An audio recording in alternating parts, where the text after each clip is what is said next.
Au sujet de la nourriture qui a été offerte aux idoles, je sais bien que nous avons tous la connaissance nécessaire, mais cette connaissance nous gonfle d'orgueil, tandis que l'amour fait œuvre constructive. Celui qui croit connaître quelque chose ne connaît pas encore comme il faudrait, mais celui qui aime Dieu, celui-là est vraiment connu de Dieu. Allons-nous donc manger de cette viande offerte aux idoles?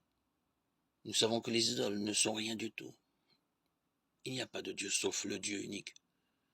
Bien qu'il y ait en effet au ciel et sur la terre des êtres qu'on appelle des dieux, et il y a une quantité de dieux et de seigneurs.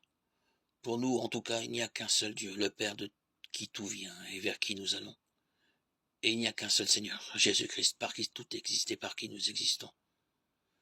Mais tout le monde n'a pas cette connaissance de Dieu. Certains ont été jusqu'ici habitués aux idoles, et ils croient faire un geste d'idolâtrie en mangeant de cette viande.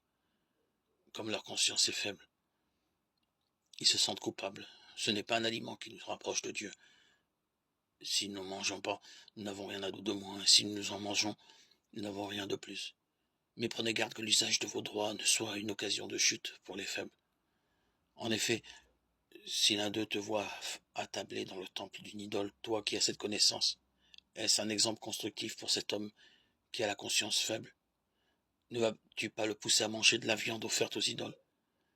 Et la connaissance que tu as va faire périr le faible, ce frère pour qui le Christ est mort.